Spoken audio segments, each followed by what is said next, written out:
geopolitik itu pasca Perang Dunia Kedua itu tidak lagi terfokus kepada nation state, tapi sudah berbagai level gitu loh. Ada yang levelnya nation state, ada yang levelnya regional di dalam nation state, ada yang levelnya regional di luar di menggabungkan antara beberapa nation state gitu. Jadi dia tidak bisa kita bicara hanya sebatas antara Jakarta dan Beijing atau Jakarta dan Singapura, Jakarta dengan Kuala Lumpur, nggak bisa lagi karena itu masih hubungan internasional. Nah, membedakan geopolitik dan hubungan internasional itu apa? Sebenarnya lebih banyak tentang metode studinya. Metode studi yang berbicara tentang rivalitas kekuasaan di atas sebuah wilayah yang kita tentukan ya. Misalnya kita bicara tadi Laut Cina Selatan, kemudian apa strategi yang dilakukan oleh masing-masing pihak yang berkonflik atau yang bersaing gitu loh. Jadi Kunjungan Presiden Prabowo ke China beberapa waktu lalu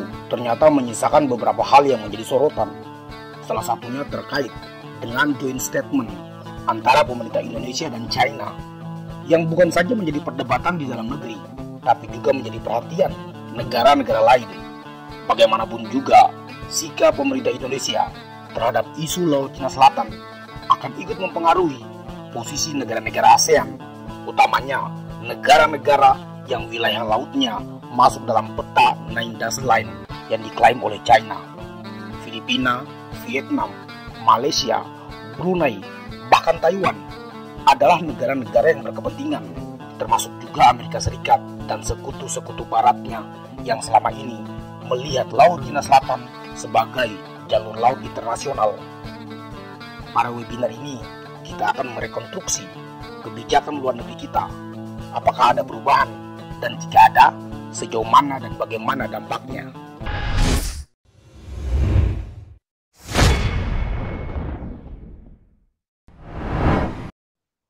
ya jujur saya pro pemerintah lah. Maksudnya jadi Baik. Laut Cina Selatan kalau kita lihat historicalnya, yang pertama sebenarnya gini, sejarah Laut Cina Selatan itu yang mendeklarasi pertama adalah ROC, Republic of China. ROC ini yang sekarang jadi yang nama resminya Taiwan.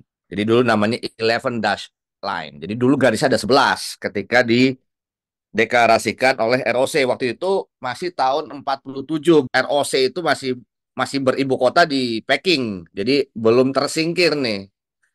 Nah, 2 tahun kemudian ROC ya Pak yang di bawah Chiang Kai-shek itu mundur ke Taiwan ya, mereka lari ke Taiwan karena kalah perang. Pada tahun 50-an kemudian apa PRC atau People Republic of China ya, Tiongkok RRT kalau kita bilang itu juga mengeluarkan, mempublish masih 11 Dash Line. Nah, di saat tahun 50-an akhir, tahun 60-an, kemudian publikasi apa 11 Dash Line ini berubah dari PR di RRC. Kenapa? Karena RRT akan mendukung kemerdekaan Vietnam. Jadi ada dua dua garis di sekitar Vietnam yang dia hilangkan, jadinya Nine Dash Line. Itu sejarahnya Nine Dash Line. Jadi kita bicara di sini claimant state. Nah, jadi kalau kita katakan sekarang politik luar negeri Indonesia di bawah Pak Prabowo terkait Laut Cina Selatan, bagaimana? Kalau dalam pandangan saya, Presiden pasti ingin uh, menurunkan tensi Laut Cina Selatan. Kenapa Laut Cina Selatan tensinya harus diturunkan? Karena 75% perdagangan dunia itu berada di Laut Cina Selatan. Kalau ada kenapa dengan Laut Cina Selatan, pasti berpengaruh juga kepada ekonomi Indonesia. Iya, iya.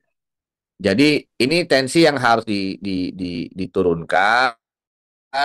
Dan sebenarnya kebijakan ini memang sudah cukup panjang dari masa Jokowi juga melakukan ini dengan komunikasi intensif, dengan uh, relasi bilateral dengan Tiongkok supaya meskipun kita tanda kutip ya bergesekan di Laut Cina Selatan, tapi relasi ekonomi kita tetap jalan gitu. Nah, ini yang tampaknya dilanjutkan oleh Pak Prabowo, kemudian disimbolkan dengan berbagai perjalanan kemarin ya waktu perjalanan keliling dunia itu kan sebenarnya bertemu dengan hampir semua aktor penting ya di dunia ya. Jadi ketemu UK, ketemu US, ketemu uh, Tiongkok gitu ya. Jadi saya lihat ini lebih menengahkan ya ke tengah ya jadinya bahwa sebagai non climate state tapi kita juga sering gesekan gitu ya.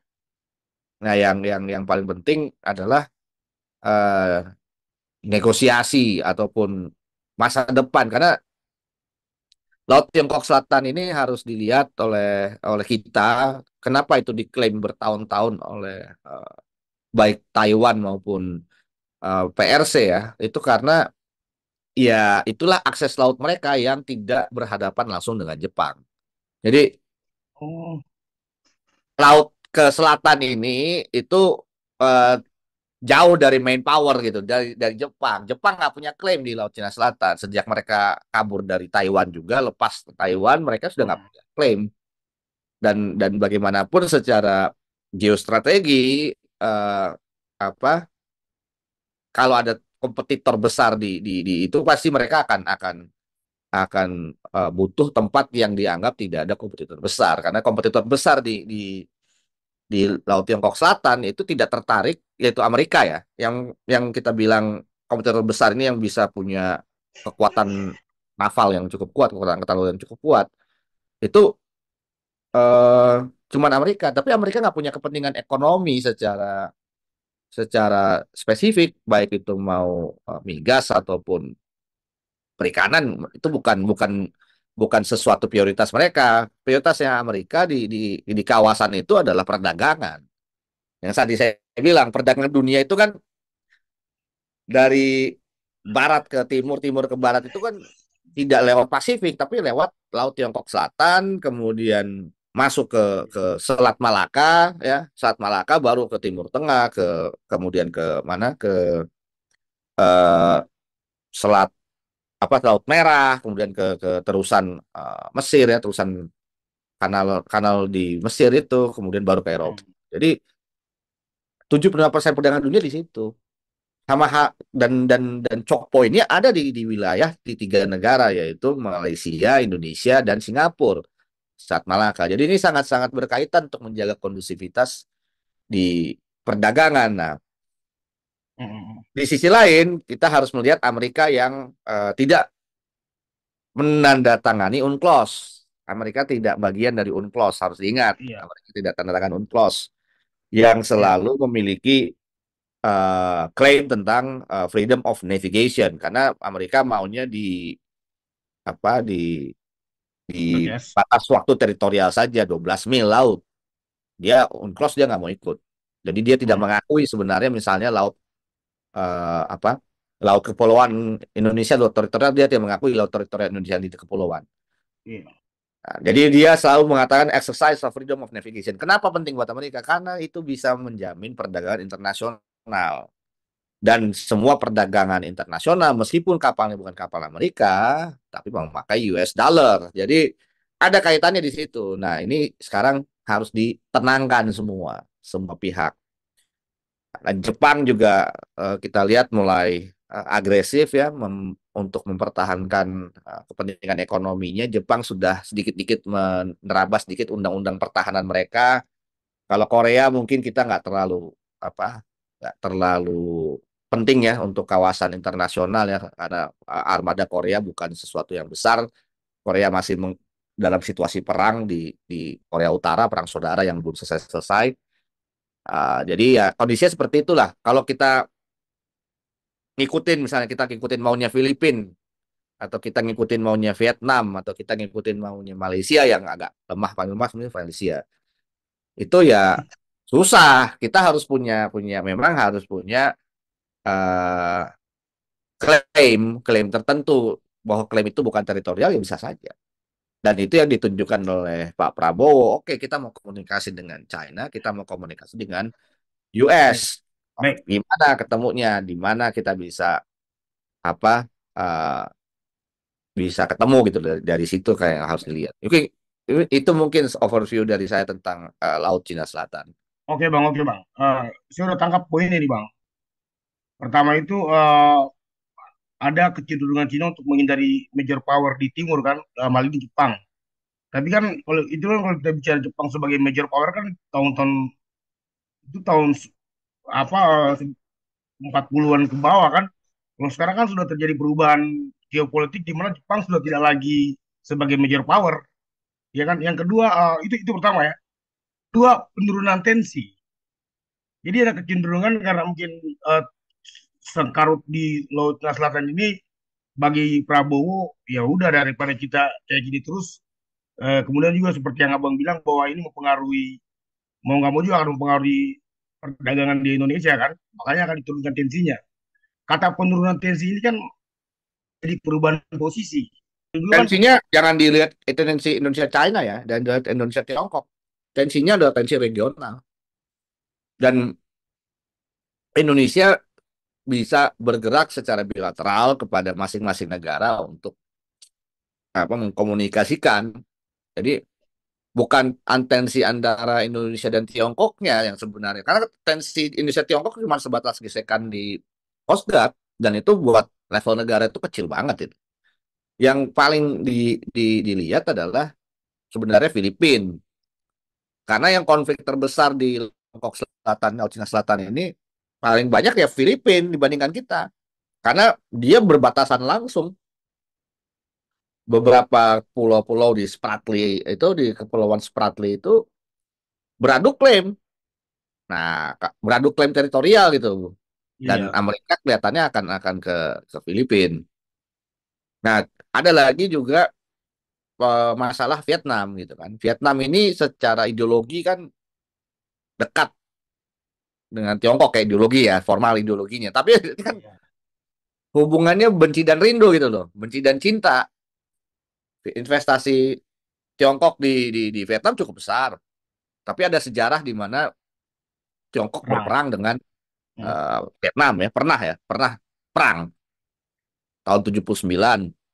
Ada beberapa hal yang bisa dilakukan Indonesia sebenarnya dengan mengkomunikasikan, memainkan peran sebagai Pak Pos ya untuk menurunkan tensi dan memikirkan jalan bersama ya. Yang menjadi repot memang karena beberapa pulau Spratly itu sudah dijadikan pangkalan oleh Tiongkok. Jadi ada beberapa faktor. Pertama, beberapa pulau itu sudah dijadikan pangkalan, bisa mendarat pesawat tempur, bisa mobilisasi pasukan.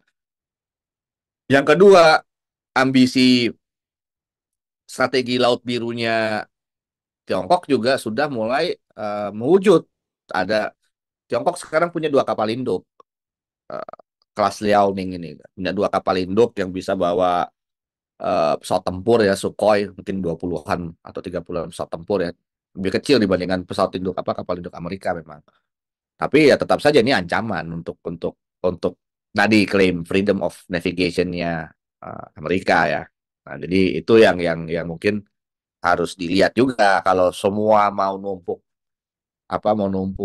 pasukan dan peralatan tempur di sana ya tentu akan satu titik itu di di HI kan ada yang istilahnya sebagai powder keg ya. Powder keg itu apa ya? Galon isinya mesiu gitu, siap meleduk gitu. Nah, itu yang apa? Armamen, armaming di apa? Arming the South China Sea itu menjadi harus di reduce. Itu yang kita sebut sebagai perubahan, bukan di tensinya antara Indonesia Tiongkok. Gimana, Put? Silakan. Ya ini menarik banget ya. Maksudnya Bang Rey salam kenal sebelumnya. Ya, Ya terkait Laut Cina Selatan sebenarnya menarik ya karena joint statement ini sebenarnya sangat kontroversial banget. Bahkan di dalam negeri juga pasti semua kementerian, lembaga terkait pasti membahas ucapan yang apa ya, joint statement yang baru dipublikasi. Ternyata ini tuh bukan gagasan yang mentah, ternyata ini gagasan yang sudah dikaji lebih lama oleh pemerintah Indonesia berarti ya. Berarti kan ketika ada joint statement yang menyatakan adanya overlapping ya, itu menunjukkan bahwa adanya kedekatan antara Indonesia dengan Tiongkok dong Bang. Iya nggak sih? Karena ya, sebelumnya pengakuan terkait Nine Dash Line itu, karena Indonesia benar-benar mengakui UNCLOS ya. Nah, ini sebenarnya agak jump test, tapi apakah ada keterkaitan dengan keinginan Indonesia untuk join dengan BRICS karena kan Indonesia juga pengen join BRICS nih. Nah, sepertinya Indonesia Hmm. itu ada salah satu langkahnya dengan oh ini kita sudah dekat dengan Tiongkok, salah satunya melalui kita mengakui adanya overlapping. Apakah seperti Hmm. itu, Bang? Atau ada motif lain gitu? Hmm. Ya, Indonesia mau gabung dengan BRICS, tapi Indonesia juga mau gabung dengan OECD. Emang ya? Indonesia Ya tuh kan? soalnya Ya, ya, ya ngapa? Makanya yang membedakan ini saya rasa banyak di kalangan pengamat hubungan internasional, di akademisi, em, ataupun di pengamat yang di think tank ya, selalu berpikir bahwa kita harus masuk di salah satu blok. Tidak perlu. Atau jangan-jangan ya kita perlunya masuk di semua blok. Kenapa enggak? Kalau duit kita banyak kan kita bisa berteman dengan banyak orang, dengan banyak Iya. kelompok. Harus diingat Indonesia masih anggota D8, Development Aid. Itu sebenarnya super power negara-negara Muslim. Ada Iran di situ, ada Turki di situ. Bayangkan ada Iran, ada Turki. Yang satu eh, NATO gitu ya, yang satu sahabat baiknya Rusia. Kita bisa aja kan bekerja sama. Jadi yang merepotkan ini kan sekarang kita dari gini, kebijakan perdagangan dunia saat ini trennya ada proteksionisme. Atau kenapa proteksionisme? Karena dampak dari perang terutama di Ukraina dan Rusia adalah salah satunya sektor energi dan pangan. Ada dua hal yang terkait dengan Ukraina dan Rusia ini. Pertama adalah uh, BBM ya, energi. Hmm. Yang kedua adalah pangan. Kenapa? Karena Ukraina adalah eksportir salah satu eksportir gandum terbesar di dunia setelah Rusia. Semua negara jadi pingin mengamankan gitu loh international trade mereka dengan kebijakan proteksi. Sebenarnya ada kebijakan, satu kebijakan proteksi, kedua kebijakan food security yang agresif. Nah, antara lain kalau dulu waktu awal-awal isu climate change itu land grabbing. Jadi beberapa negara-negara di kaya ya, dia beli lahan di berbagai tempat di Afrika, di Asia gitu untuk mempertahankan supply beras bahkan. Nah, kebijakan ini kalau kalau tidak di dikendalikan ya, proteksionisme dan kebijakan food security yang agresif ini tidak dikendalikan oleh diplomasi internasional yang baik, ya ini konflagrasi perang sebenarnya. Ini akan balik kita ke situasi perang dunia pertama gitu loh. Kita bukan bicara perang dunia kedua, kita bicara konflagrasi model perang dunia pertama. Kalau semua think tank di semua negara berpikir Indonesia harus masuk salah satu, ya itu adalah ya apa bedanya dengan posisi hubungan internasional post Westphalian di menjelang abad 20 yang akhirnya menjadi perang dunia pertama. Blocking ini nggak sehat. Jadi justru Indonesia sebagai uh, apa ya saya bilang ya, pengampu 70 yang wilayahnya pengampu dari sebuah teritori yang memegang 75% perdagangan dunia yang lalu lintas di sana.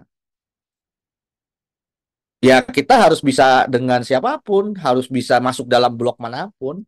Jadi mungkin yang membedakan dari uh, setup di tahun-tahun perang dingin ya antara blok barat, blok timur, kemudian Indonesia mengeluarkan non blok. Kalau sekarang mungkin uh, blok barat, blok timur ini nggak seperti itu juga. Jadi kan nggak mungkin ada blok barat, blok timur seperti diimajinasikan sebagian pengamat pengamat hubungan internasional kalau kalau kalau Amerika dan Eropa masih berproduksi di Cina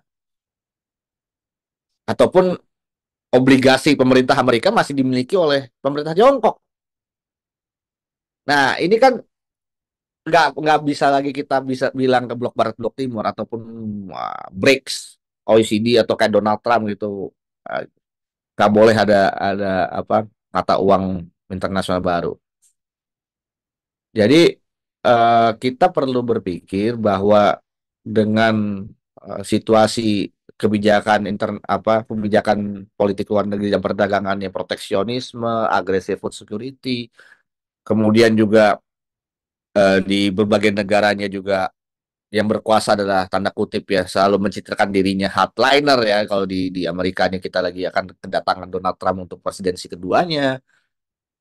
Ini kita perlu pemerintah yang menyadari bahwa ini harus ditenangkan.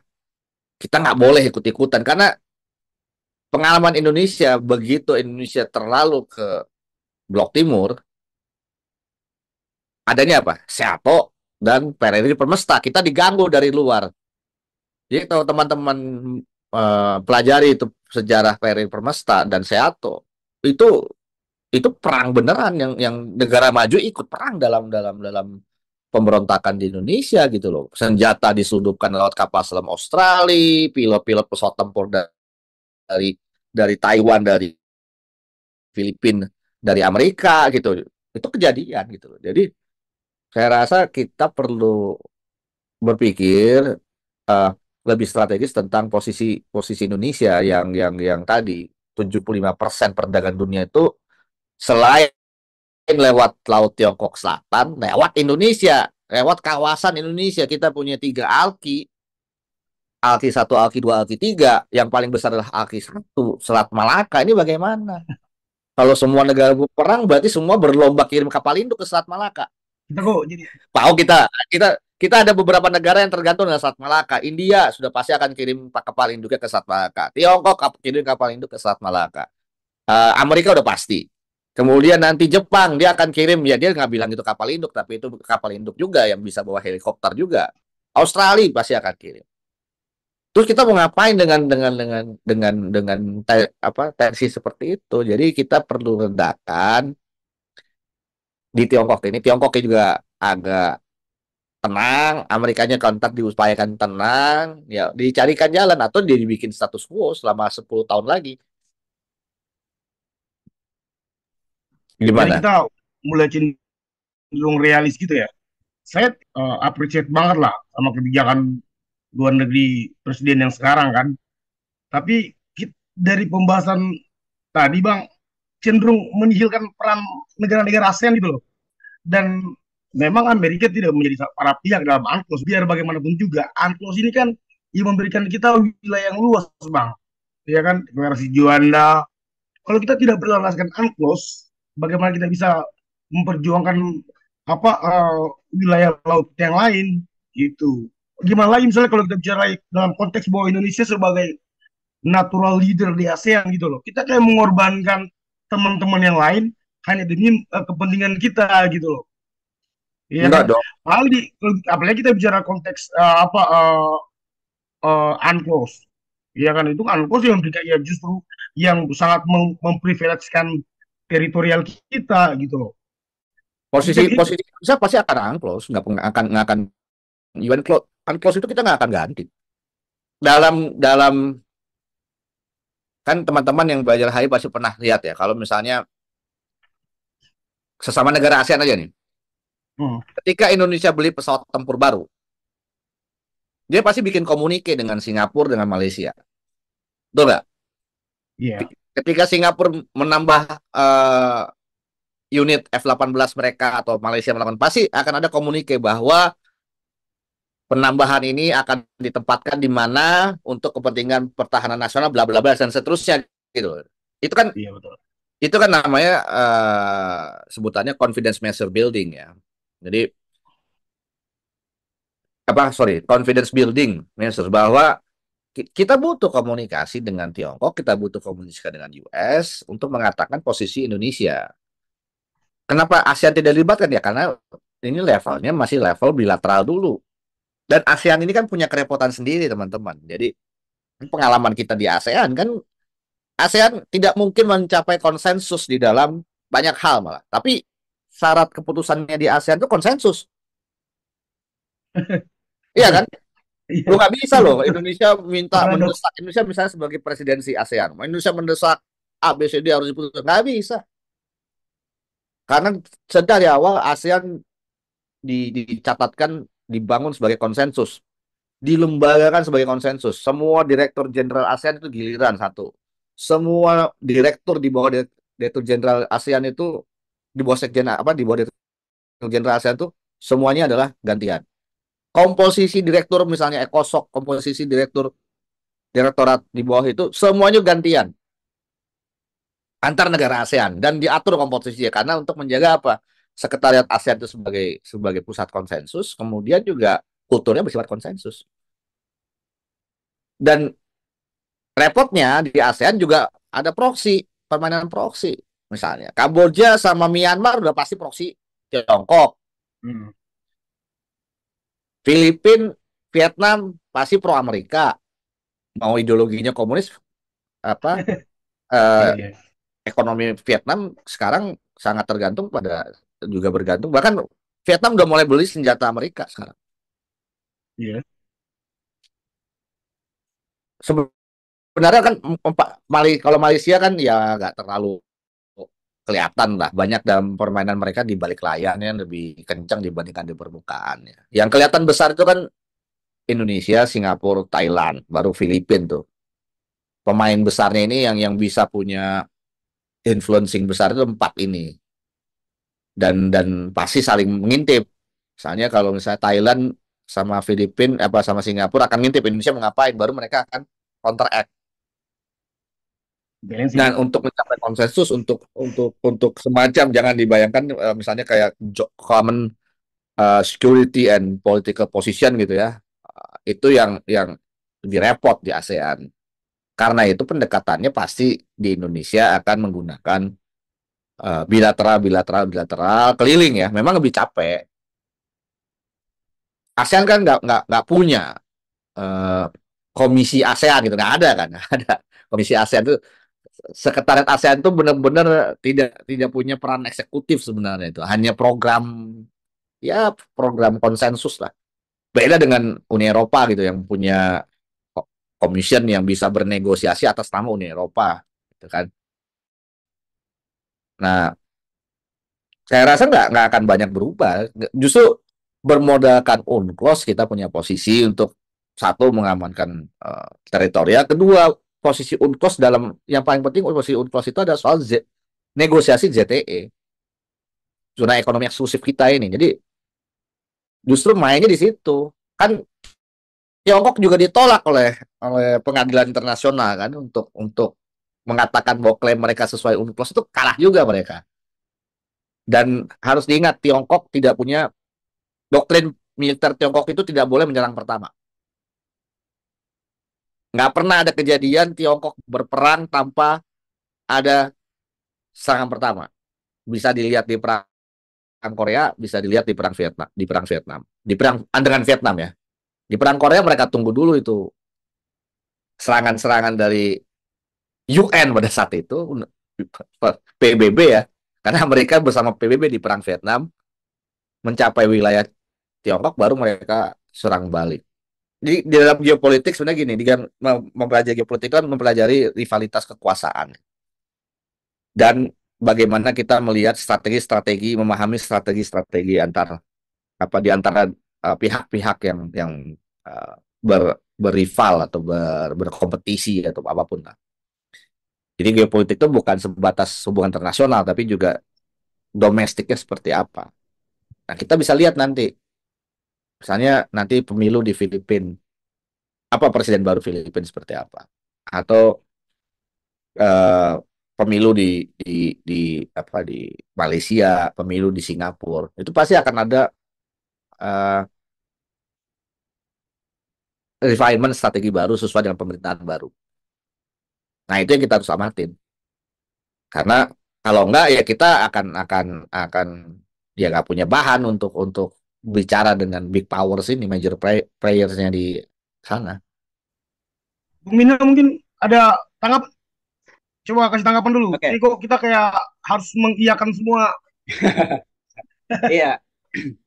Pertama itu saya mau tanya atau mau saya lanjutkan bahwa yang dimaksud Bang El itu bahwa kan yang selama ini kemudian yang akhir-akhir ini kemudian dipermasalahkan karena salah satu isi dari apa namanya joint statement itu ya.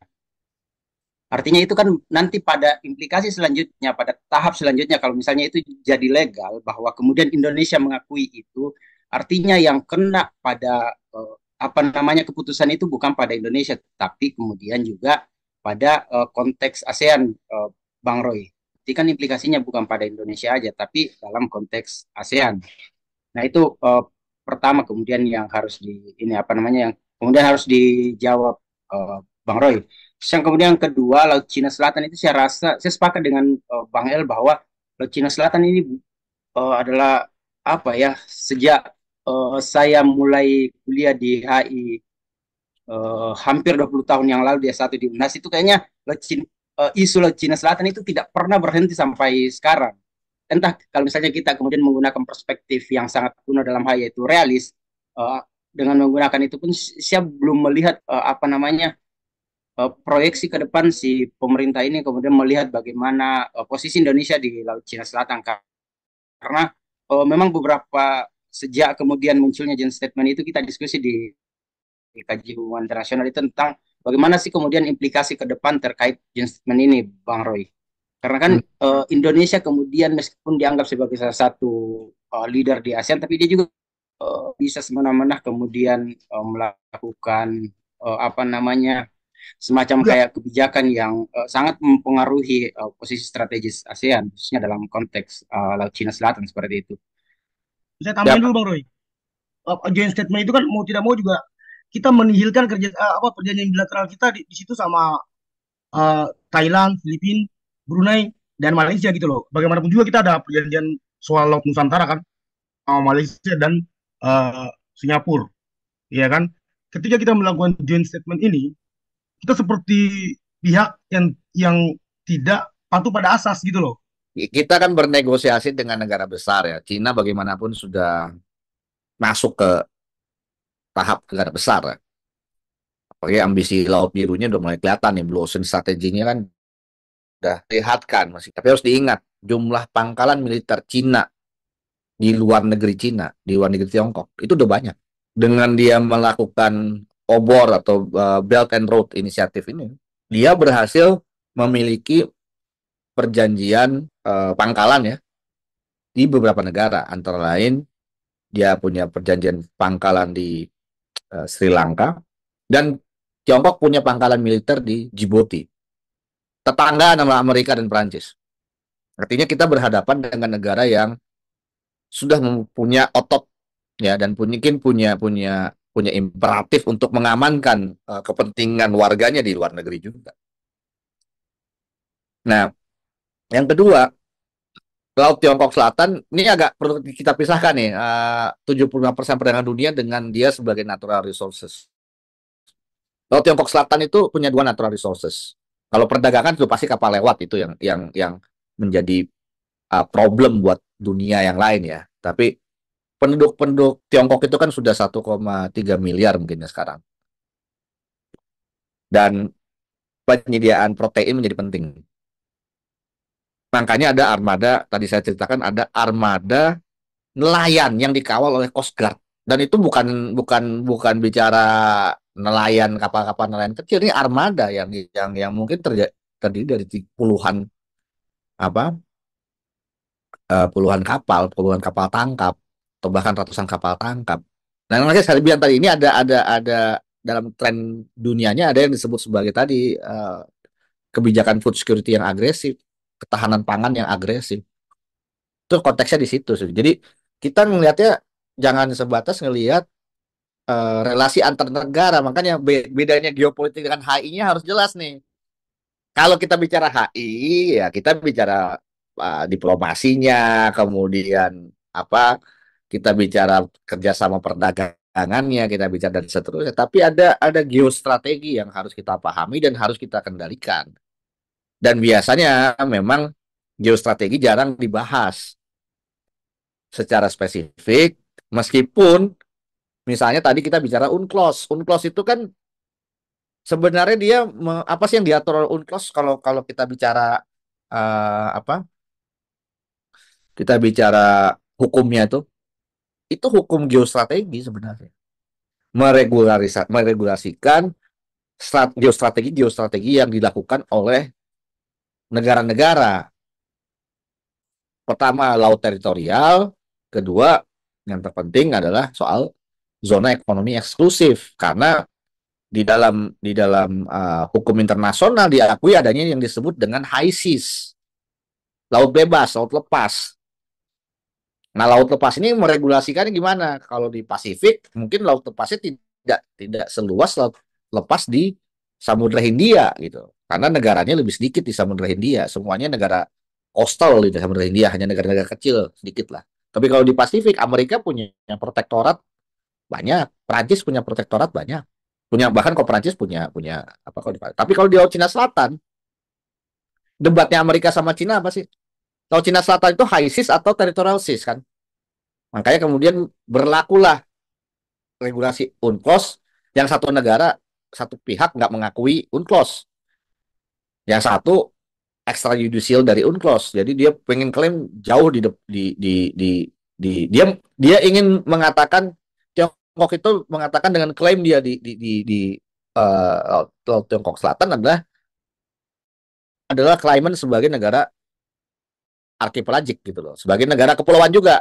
Nah, ini yang repot karena landas kontinennya tidak ada gitu loh, karena ternyata Spratly dan sekitarnya itu nggak bisa dikatakan sebagai negara negara kepulauan gitu loh. Karena bagaimanapun ketika Indonesia mengklaim dirinya sebagai negara kepulauan, memang landas kontinennya, Indonesia punya dua landas kontinen, Sahul dan Sunda. Nah, ada landas kontinennya, jadi kebetulan duanya nyambung, kita bisa klaim. Sama juga dengan Filipina sebagai negara kepulauan, dia punya batasan landas kontinen yang mikrokontinen ya, karena dia memiliki klaim itu, memiliki memang secara topografi kelautannya punya gitu.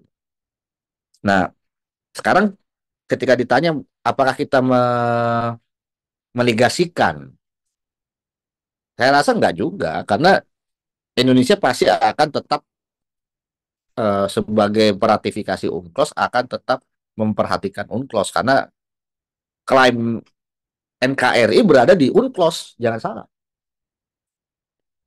Kita mengatakan diri kita sebagai negara kepulauan dengan deklarasi Juanda, itu diratifikasi oleh UNCLOS, dan kemudian kita jadikan itu landasan untuk bernegosiasi perbatasan. Makanya kan negosiasi perbatasan baru selesai banyak di tempat di zaman Pak SBY dan zaman Pak Jokowi. Karena sudah ada UNCLOS. Apa trade off dari klaim negara kepulauan? Kita sediakan yang namanya ALKI. Aru Laut Kepulauan Indonesia, ALKI 1, 2, 3, yang cabangnya itu ada, kalau di 3 ada cabang 3 lagi, di ALKI 2 ada cabang, ALKI 2 itu lurus saja, nggak ada cabang.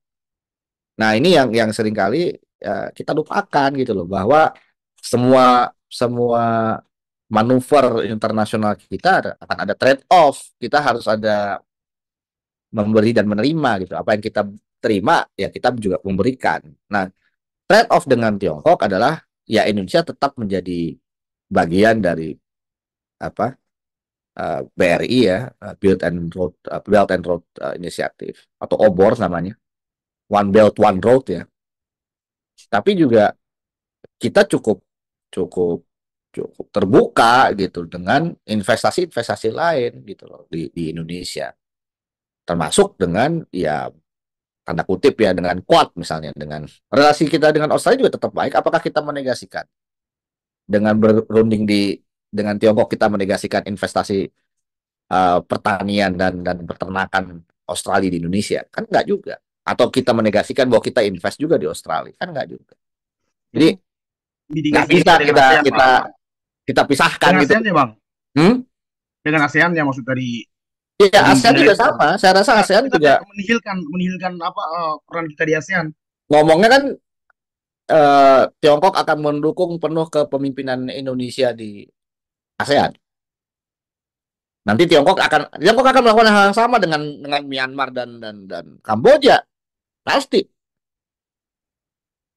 Jadi ya namanya juga ini kan hubungan internasional kan forum cuap-cuap sebelum berperang kan. terserah berperang itu loh. Jadi ya cuap-cuap ya bebas-bebas aja. Cuman kan diikat nanti apakah tingkatannya dari joint statement berlanjut MOU-nya yang harus dilihat. Pasca joint statement tersebut apakah ada MOU spesifik kerjasama tersebut. Satu. Kedua, apakah MOU tersebut kemudian dijadikan langkah yang lebih konkret. Terusnya ini kan detail-detail yang seringkali para pengamat luput. Diamatinnya cuman garis besar di joint statement, di apa di apa dipandang sebagai ini bertentangan dengan ini. Enggak, dalam diplomasi sebenarnya kan nggak ada yang bertentangan. Nggak ada, kita nggak ada, kita kan nggak bikin fakta, kita nggak pernah bikin fakta pertahanan, kita nggak akan bikin fakta kerjasama yang sangat strategis gitu. Makanya kita perlu dalam situasi multipolar seperti sekarang banyak teman. Memang ini kalimat yang sudah diutarakan oleh Pak SBY dulu ya. Wow. Apa? Tidak ada banyak teman yang terlalu banyak dan satu musuh itu terlalu besar gitu loh. Jadi banyak teman tuh penting buat Indonesia gitu loh. Kita nggak bisa sikap-sikapan gaya tahun perang dingin. Nah, ujungnya juga presiden kita di masa perang dingin digulingkan kan. Nah, kita perlu melihat kita sebagai eh, negara kepulauan yang berposisi strategis. Kita bukan negara kepulauan di Pasifik Selatan gitu loh. Ini negara kepulauan yang kebetulan berada di dua dunia, dua sphere of productivity, dua wilayah produktivitas gitu loh. Yang setiap saat kalau kita tidak kelola, kita menjadi ya bancakan mereka, menjadi tempat perangnya mereka, dan terbukti di perang dunia kedua kan kita di tempat perang kan. Ya nggak? Kita udah diduduki Belanda sejak lama. Jepang lihat ini kita butuh karet dan minyak dari Indonesia, dia serbu Indonesia.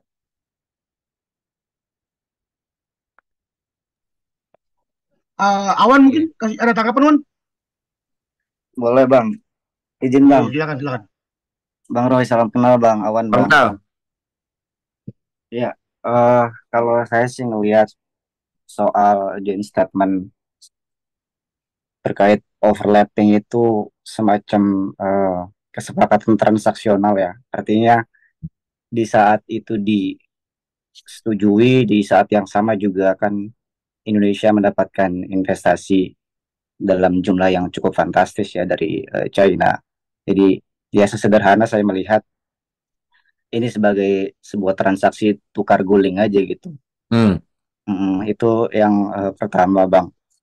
Terus yang kedua soal bahwa Amerika nggak begitu punya banyak kepentingan dalam uh, LCS case ini juga mestinya nggak dipandang sesederhana itu juga karena uh, perlu dibaca gimana reaksi US gitu ya dalam hal menanggapi ini gitu.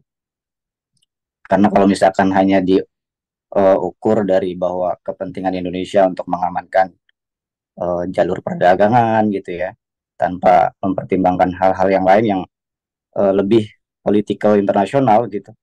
Ini juga perlu dielaborasi lebih komprehensif sih dari sisi political internasionalnya. Kalau tadi yang saya tangkap kayaknya lebih titik tekannya pada uh, economic aspek gitu ya.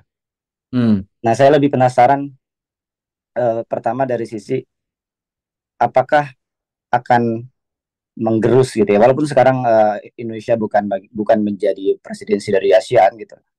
Apakah langkah keputusan Indonesia ini akan menggerus gitu ya kepemimpinan Indonesia secara historikal di ASEAN gitu. Itu yang pertama.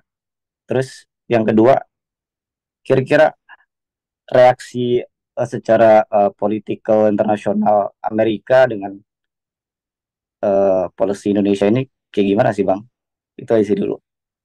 Oke, mungkin saya masuk dari tanggapan Mawan ya tentang LCS dan Amerika. Ketika saya bilang tadi uh, Amerika terfokus pada freedom of navigation, teman-teman harus mengingat bahwa kodamnya Amerika itu dunia gitu loh. Komando darat militernya Amerika itu dunia. Kenapa mereka punya eh, pembagian struktur militer ini seperti itu. Jadi Amerika itu punya pembagian wilayah militer. Jadi ada yang disebut dengan uh, Unified Combatant Command (UCC) ya. Unified Combatant Command itu ada, misalnya ada yang pegang Atlantik Utara, ada yang pegang uh, apa Atlantik Selatan, North Command, South Command, ada yang pegang Central Command. Central Command itu Eropa dan Middle East. Dan ada yang uh, spesifik itu adalah yang berubah adalah tadinya namanya US PACOM, United States Pacific Command, berubah. Jadi waktu zamannya saya lupa, nggak salah zamannya Obama atau Obama akhir lah, atau awal Trump, itu berubah menjadi US Indo-PACOM. Kenapa mereka punya struktur itu? Amerika ekonominya ditopang juga oleh transaksi internasional berbasis US dollar. Amerika juga mengendalikan dulu sempat bahkan mengendalikan internet. Semua koneksi internet tergantung oleh sistem yang dikelola oleh Kementerian Perdagangan Amerika, baru dilepas itu tahun 2018. Artinya apa? Sebuah negara maju yang sangat bergantung kepada putaran ekonomi dunia. Makanya kalau dilihat perilaku Amerika di Pasifik, navigation itu apa sih? Rombongan kapal induk Amerika bisa berlalu lalang di perairan internasional, berpatroli, dan itu setiap hari pasti ada yang berpatroli gitu. Jadi kapal induk Amerika yang berbasis di Jepang, di Yokohama ataupun di Okinawa, itu bisa lalu lalang, bahkan mereka taruh itu 2 kapal induk di Jepang tuh udah lama. Jadi memang nggak sederhana betul, tidak sesederhana hanya ekonomi yang langsung seperti sumber daya alam, tapi keberlangsungan ekonomi Amerika, keberlangsungan Amerika sebagai major player itu tergantung pada pelajaran perdagangan fisik, bukan hanya transaksi dolar saja.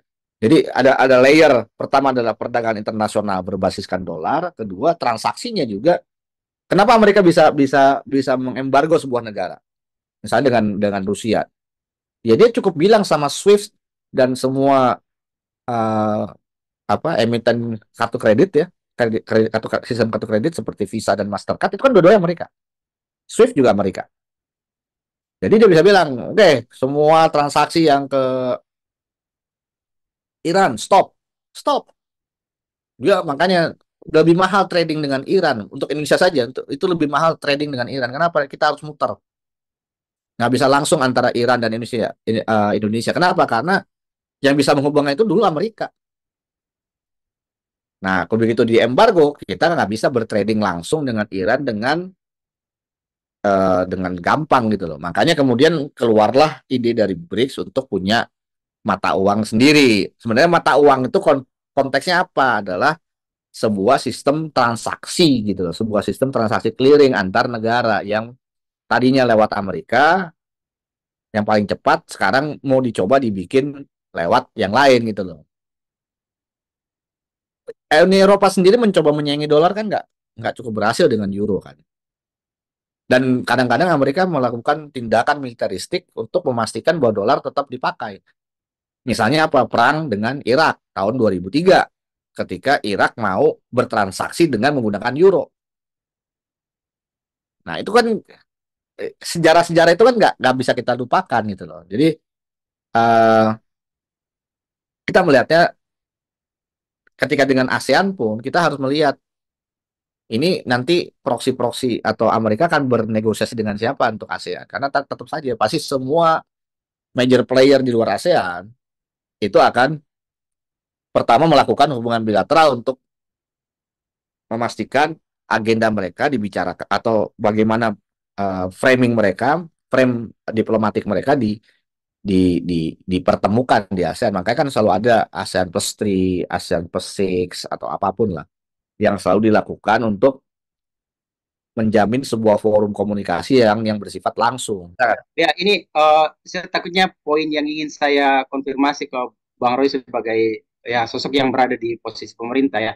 Karena pertanyaan ini yang kemudian ditanyakan juga oleh apa namanya oleh Prof. Hikmanto bahwa ketika ini kemudian berlanjut menjadi sebuah peraturan perundang-undangan, pertama itu ada banyak sekali implikasinya. Pertama itu bahwa ada banyak sekali aturan-aturan yang kemudian dilanggar. Salah satunya adalah terus kemudian yang kedua adalah yang tadi saya sebutkan tadi bahwa implikasinya bukan pada konteks posisi Indonesia tapi posisi ASEAN. Tanggapan dari berbagai negara terhadap joint statement Indonesia kan tidak terlalu apa ya, nggak terlalu kelihatan menentang gitu loh. Jadi kita harus lihat bahwa sesama negara ASEAN pun mereka melihat Indonesia juga sedang uh, apa ya bergerak dalam kerangka ASEAN juga. Makanya di dalam joint statement itu ada paragraf tentang spesifik tentang ASEAN. Nanti kita lihat apakah ASEAN akan berposisi apa secara kolektif, secara konsensus terkait dengan Laut Cina Selatan. Tapi kalau sekarang kita lihat posisi Indonesia LCS kayaknya nggak banyak berubah. Bahwa kita bukan claimant, kalaupun kita ada sedikit gesekan itu adalah ZTE, dan pasti Indonesia punya interest supaya jangan ada konflagrasi militer di LCS. Nah, cuman seringkali ada banyak pengamat Indonesia yang ya kontrarian gitu, kontrarian terhadap statement negara, karena kan bagaimanapun ya memang harus dikritisi gitu. Cuman menurut saya konsekuensi-konsekuensi yang tadi banyak dibicarakan, saya belum lihat yang statementnya Pak Hikmawanto Juwana ya, tapi eh, menurut saya mungkin itu baru lontaran awal ya, karena bagaimana mungkin kita bisa menganalisis sebuah joint statement, kemudian kita harusnya kan setelah menganalisis joint statement, terus kita harus bandingkan dengan semua posisi diplomasi Indonesia dong. Posisi diplomasi Indonesia dengan Tiongkok, dengan ASEAN, dengan Afrika, itu harus dilihat. Dan saya nggak mungkin satu orang bisa melakukan itu semua. Karena itu, ya kita perlu kritis juga terhadap yang mengkritisi pemerintah. Bener kan? Dia sudah melihat semua. Karena kan banyak betul itu undang-undang dan peraturan dan segala macam dan di bawahnya yang dia bilang tadi disampaikan ke saya itu apa? Banyak yang bisa berubah. Menurut saya nggak banyak juga yang bisa berubah. Gimana teman-teman? Apa namanya concernnya pada poin yang overlapping itu kan saya rasa bahwa saya juga sepakat bahwa Laut Cina Selatan itu kan semacam ini Bang ya. Dia isu yang sangat sensitif yang kemudian apalagi ketika sudah dimasukkan dalam konteks joint statement seperti ini karena dulu kan arbitrasi itu kemudian memenangkan Filipina atas dan tidak mengakui klaim Tiongkok di Laut Cina Selatan. Ya, artinya kan yang saya bilang tadi, apakah kita apa namanya apa kita harus langsung sepakat dengan Prof. Hikmanto? Saya kira kalau melihat konteksnya di sini, ya saya harus sepakat Bang Rino, gitu ya. Dan saya Ya. rasa di beberapa analisis akademik juga kemudian apa namanya dianalisis bahwa ini semacam kemudian menaikkan moral Cina di Laut Cina Selatan seperti itu. Tapi kemudian mendiskreditkan misalnya ASEAN dan bahkan Indonesia sekalipun saya rasa. Pun Yang kemudian nanti kalau di kalimat resminya udah dilihat belum kalimat resminya? udah di poin itu. Dan Dan coba lihat di kerjasama maritimnya bang, di bagian yang maritim, yang di kerjasama maritimnya. Kerjasama paragraf iya. kedua. Di situ bang, Dan kalau terus kita lihat di kerjasama maritimnya itu bang, ada tertuliskan overlapping. iya. Sementara bang kalau kita melihat histori kebijakan luar negeri Indonesia tidak pernah mengenal istilah overlapping. Ketika Iya. kita menguping, artinya kita ada perubahan. Dan kalau misalnya menarik dari statement abang tadi untuk penurunan tensi, saya sudah bisa menangkap bang. Dan kalau misalnya kita bicara dari perspektif hukum internasional, jelas dong bang. Ini kepentingan kita. Kenapa? Karena otomatis kita akan menihilkan UNCLOS.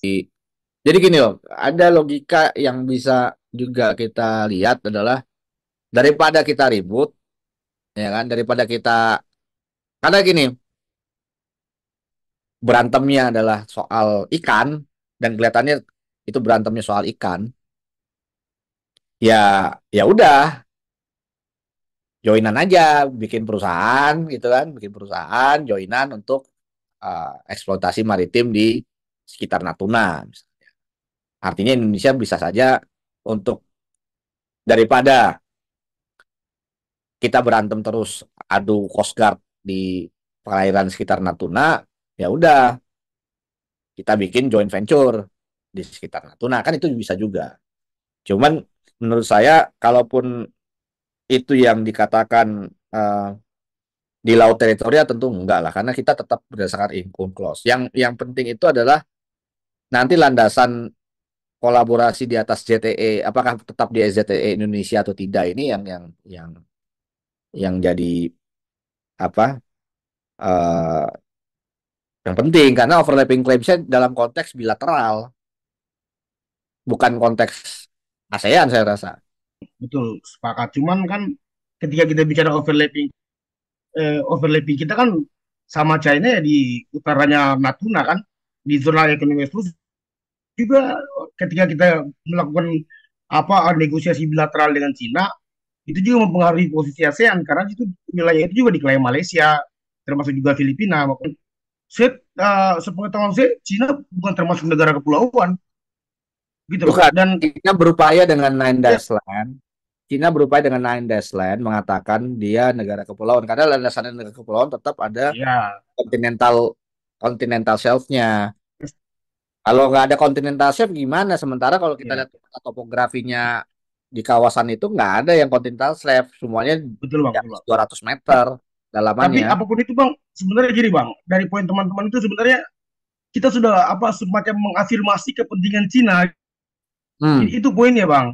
Dan dalam dalam strategi kalau kita bicara geopolitiknya kan kita sudah memberikan semua pada Cina, nggak gitu juga. loh. Ini kan satu Selama ini kapal. negosiasi kita kan oke lah, kita tidak bisa memungkiri di sini lah, negara ini kan memang kita major power lah di ASEAN, ya kan. Hmm. Artinya Cina paling paling kalau kita lihat petanya ya, akan sangat kalau misalnya dia mau bernegosiasi dengan kita kan, kalau misalnya kita mengafirmasi semua kepentingannya. Kita kan kalau Cina sama daratan Cina ke Indonesia kan sudah ada Thailand, Filipina, Malaysia, Vietnam. Ketika Hmm. kita sudah menyetujui wilayah overlapping itu bang, itu kita sudah Hmm. menihilkan wilayah-wilayah lain. Dan ketika kita menihilkan itu, kita juga menihilkan UNCLOS. Hmm. Bilang tadi ketika kita menihilkan UNCLOS, mau tidak mau juga kita menihilkan NKRI yang dibentuk oleh UNCLOS, ya kan? Gitu loh bang. Ada yang bertanya nggak, kenapa isi statementnya sama dengan statement di US? Hampir mirip.